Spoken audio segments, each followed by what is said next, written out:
Hello everyone, first news update for 5th of May. Now it's 2:30, middle of the day by Moscow time, and I have prepared quite a number of news on some major developments, and hopefully you will find this episode informative and useful. And if so, please click that like button and leave some commentary on both platforms, YouTube and Rumble. And in case you are watching this video on YouTube, please consider to switch to my Rumble channel. Link is on this video in the description box and in the pinned comment. It will only take like a couple of seconds to do so. And well, that's being said, let's go through some news. And first of all, let me give you an update on developments on the borderline between Korsk region and the Sunumi region. Kiev regime's forces attempted to break into Korsk region in two directions.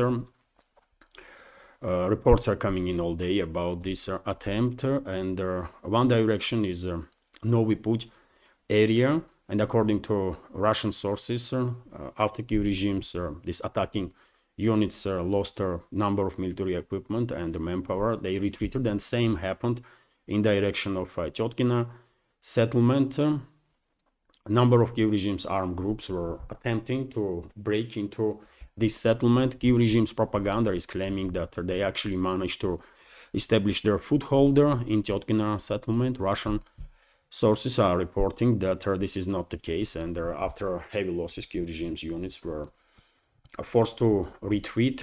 In any case, we should expect more provocations like that, and all sorts of actually terrorist activity in upcoming days, because Western-backed terrorist regime of Zelensky is desperate for attention and desperate to somehow harass Russia and distract Russia from Victory Day celebration, which will take place on 9th of May, of course. So therefore, I'm quite sure Russian armed forces, Russian security services are on high alert to make sure that provocations and potential terrorist activity of Zelensky's regime will be neutralized.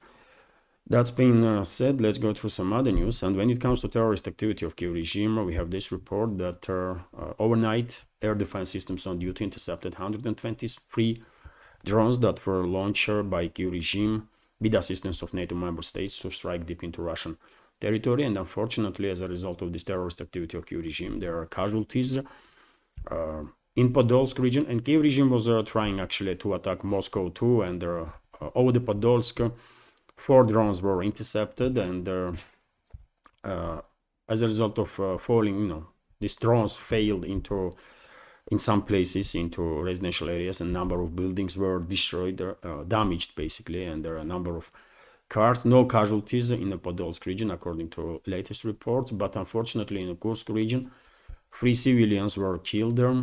3 civilians were killed as a result of drone strikes by Kiev regime. This was reported by acting governor of the region, Alexander Khinstein, and also a number of civilians were wounded. Kiev regime was targeting with the drones cars, by the way, civilians. They knew they were targeting civilians, but it didn't stop them. That's what they do on a regular basis. Just a couple of days ago, Kiev regime's forces targeted a school bus. I reported about it when school kid was wounded. Meanwhile, of course, Moscow continues preparations for Victory Day celebration, and there are a number of delegations already arriving in Moscow from different parts of this world. But unfortunately, among them would not be Prime Minister of India, Modi, and the Defense Minister of India, although they were planning to come to Moscow. But we all know lately situation between India and Pakistan has escalated to extreme levels. Unfortunately, there is a risk that these two countries may go on full-out war. Let's hope it will not happen, but unfortunately, situation is quite dramatic in that part of the world, and therefore, understandably, Modi and Defense Minister of India are not able to come to Moscow. But Russian president had a phone conversation with Modi, and we have this report on that matter, that during the conversation between Russian President Vladimir Putin and Indian Prime Minister Narendra more the strategic nature of Russia-Indian relations of a special privileged partnership was emphasized. These relations are not subject to external influence and continue to develop dynamically in all directions.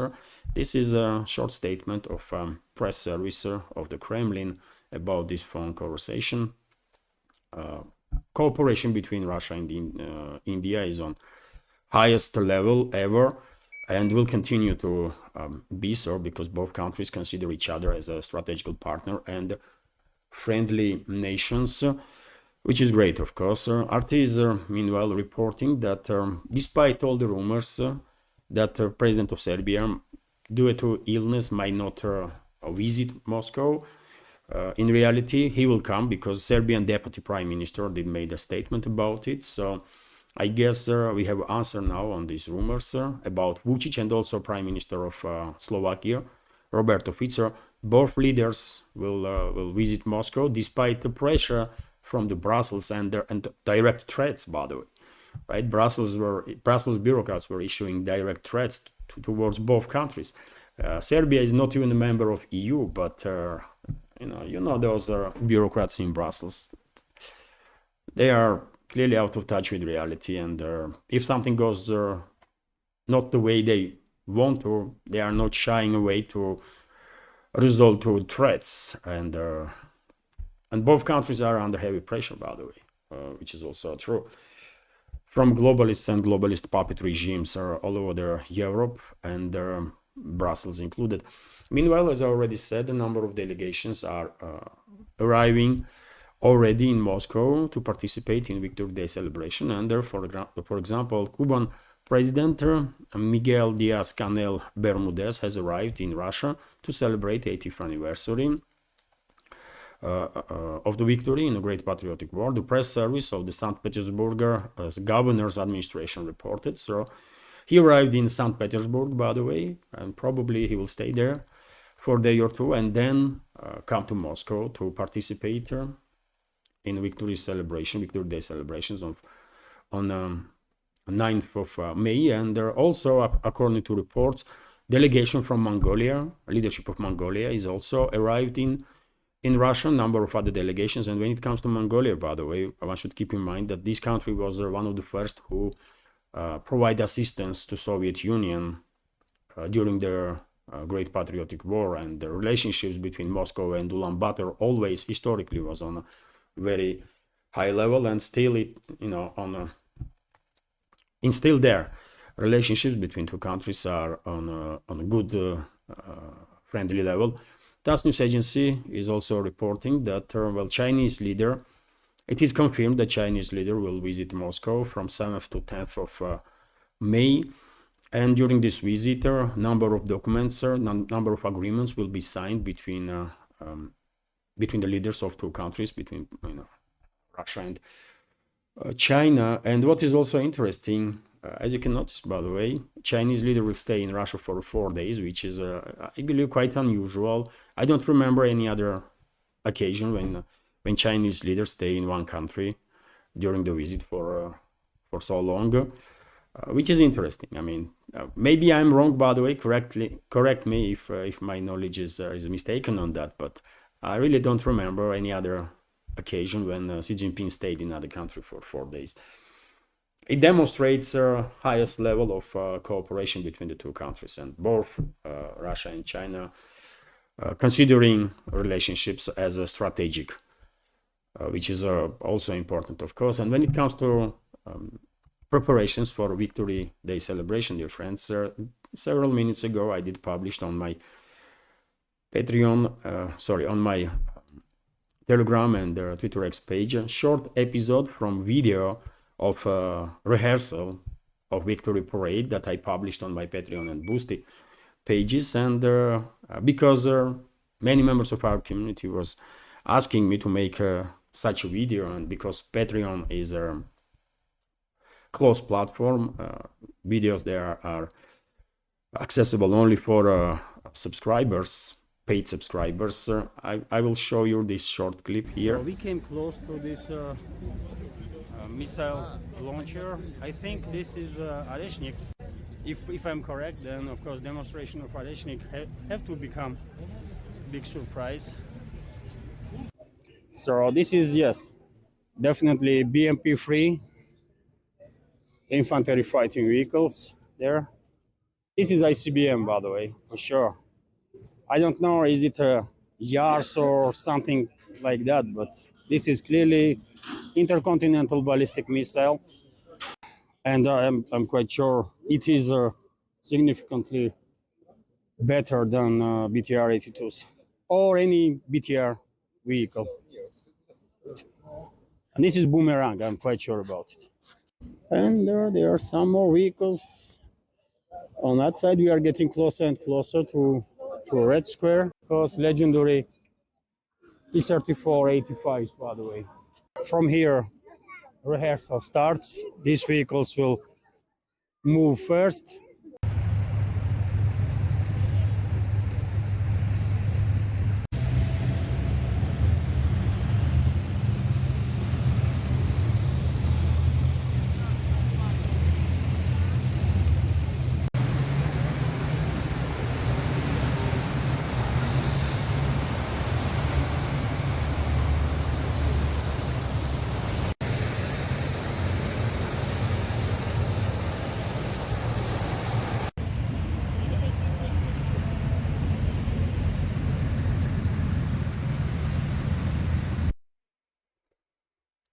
So there was a lot of military equipment, by the way, on Tverskaya Street. This is Tverskaya Street on that video, and I did try my best to film it all, and hopefully Patreon and Boosty community will find this video interesting. Okay, and dear friends, if you like my work, if you can support, please consider to join our communities on Patreon and Boosty. That will be, of course, big help for this project to survive.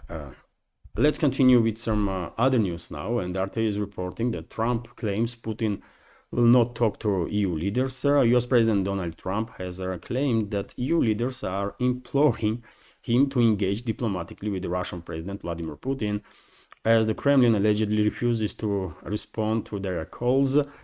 Well, I'm not sure that EU leaders or EU member state leaders are calling in Moscow and Putin just ignoring these calls. I don't think a Russian leader will operate that way if there is, but conversations, I mean, even phone conversations have to be pre-planned, isn't it? Administrations are working on that. Topics are discussed earlier on what topics side is going to talk about. And if European leaders just want to call for some PR reasons, for public relations reasons, then what is the point for Russian side to participate in that, right? But if there is any attempt of meaningful talks between EU leaders or EU member leaders and Russia, then I don't think Putin will refuse to talk to them. But yet again, if there is clearly attempt to have a meaningful conversation, talk just for a talk is not really something that Putin would be interested, I guess. But anyways, when it comes to Trump's statements, by the way, nowadays, we should take all his statements with a mountain of salt, because quite often he says some stuff that is actually incorrect. So therefore, I'm not really sure that EU member states are asking him to sort of mediate between them and Moscow. I don't know. But that's what Trump is claiming. Meanwhile, there was a documentary, by the way, on Russian TV1 channel that I did not watch because I don't watch TV, but Kommersant newspaper did publish this article about some key statements that Russian president made during this documentary on the name Russia, Kremlin, Putin 25 years. And in this documentary, Putin is giving interview to Pavel Zarubin, journalist, and they did spoke about a lot of topics. For example, on Ukraine, Russian president stated that reconciliation with Ukraine is inevitable. It's a matter of time, and I think this is the case for sure. Even without nuclear weapons, Russia has enough forces and resources to complete the special military operation with results it needs. Hardly anyone can dispute that.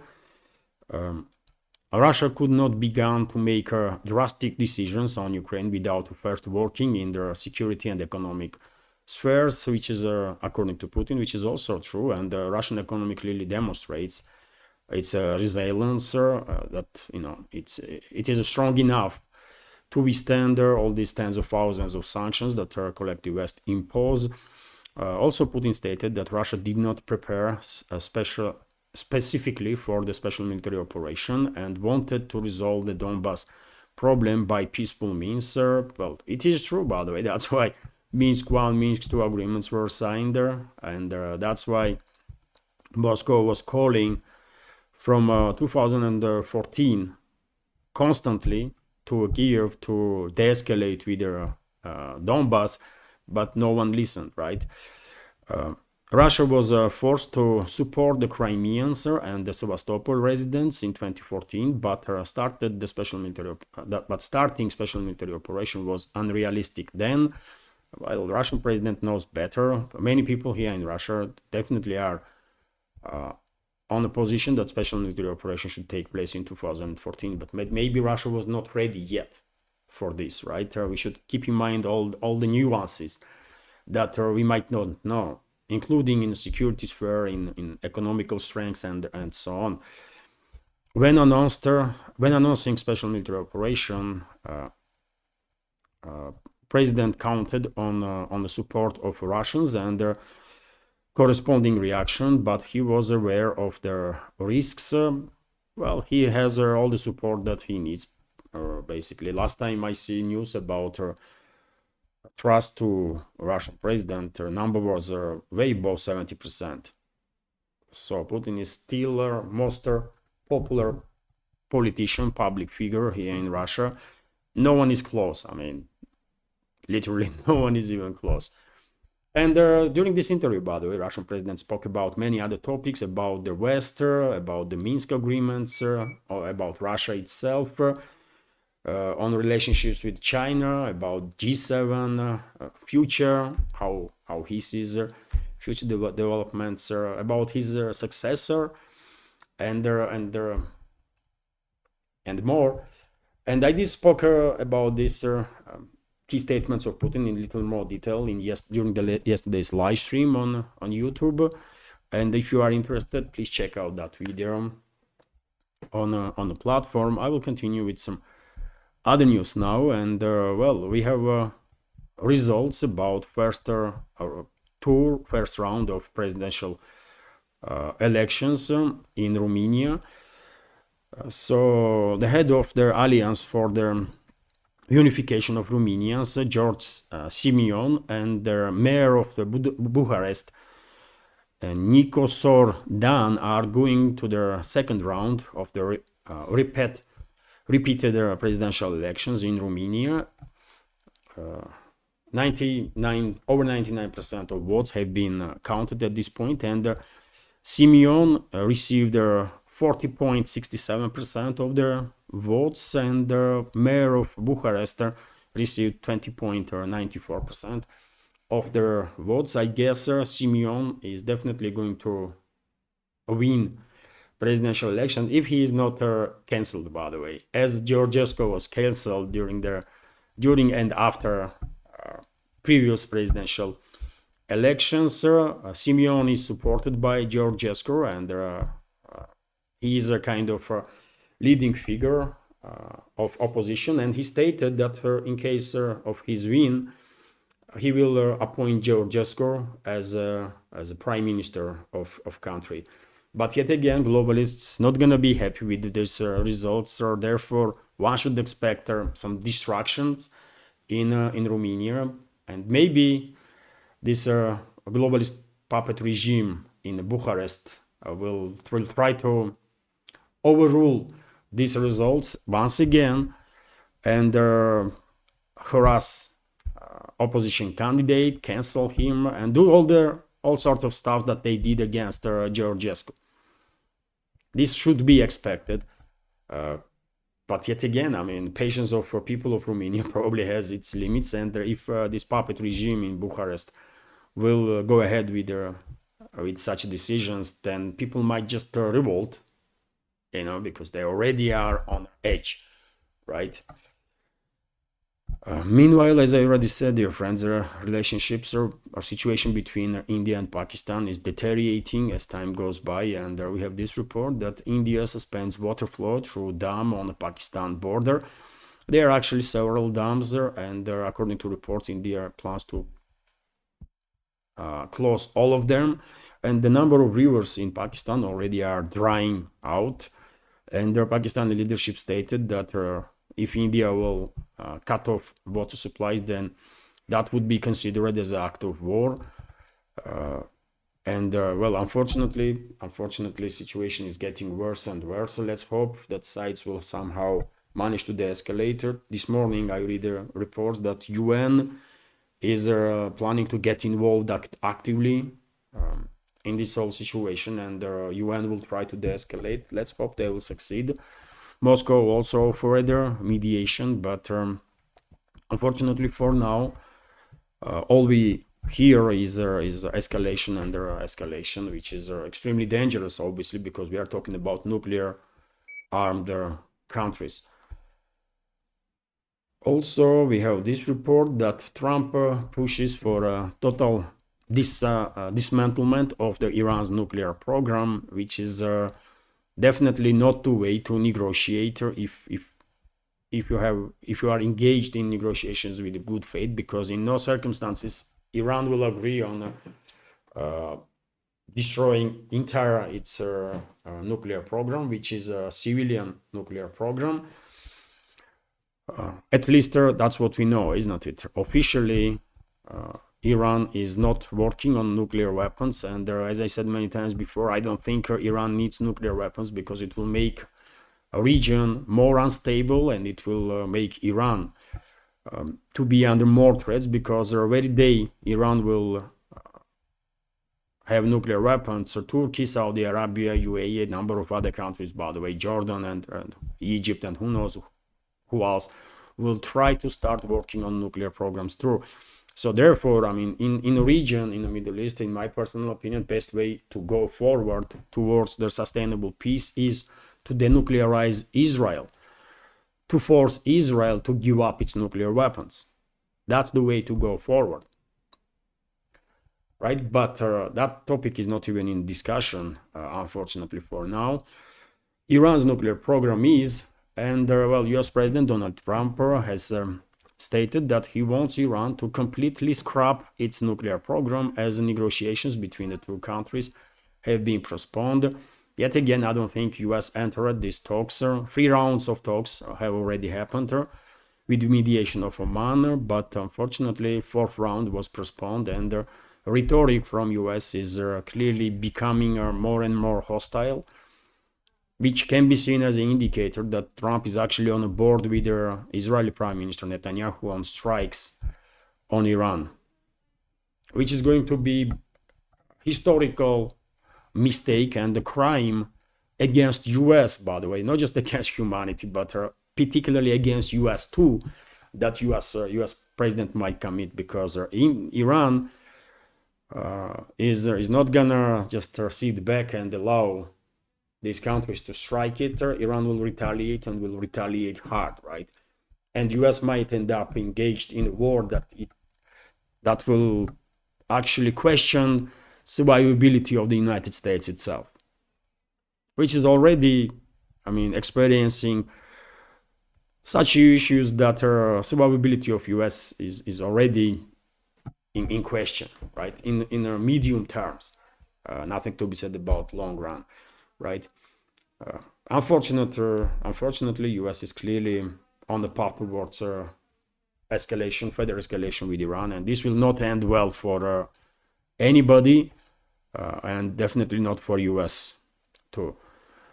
RT, meanwhile, is reporting that Trump, president of US, orders reopening of Alcatraz US President Donald Trump has said he plans to revive Alcatraz Island's historic role as a maximum security federal penitentiary.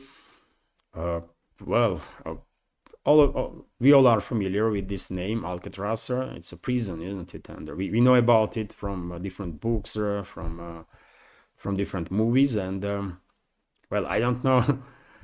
It's a museum now there, as if I'm not mistaken. And why would US transform this museum into a prison once again? What is the point doing so? I don't know. There's plenty of land in US where maximum security prisons can be built. But anyways,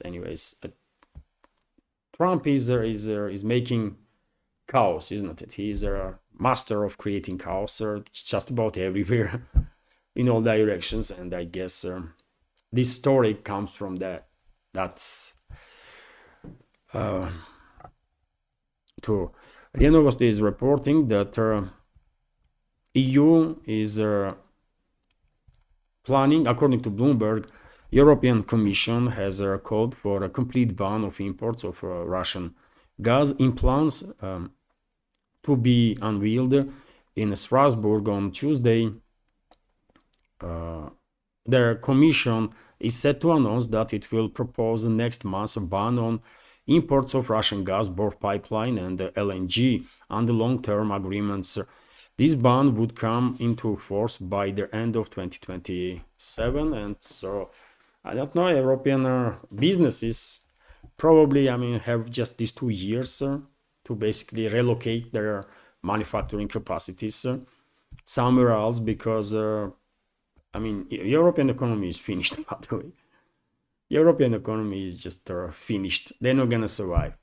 Seems like these globalists are and their puppet regimes in European states are intentionally destroying local economies. And well, okay, if people there are okay with that, then what Russia can do about it, or anyone else, right? Or anybody. Moscow or Russian energy companies, by the way, will of course find ways to sell gas or oil or whatever on other markets. Anyways, gas supplies to Europe is dropped dramatically since 2021 anyways, right? And Russian companies, Gazprom just recently reported about 14 to 15 billion profits in 2024, and which comes after previous year's losses, right? So it is clearly indicates that Russian energy companies are actually dealing quite successfully with the issues that they were facing due to significant destruction of the trade and economical partnership with European states. So it's an issue for Europe, not for Russia, really.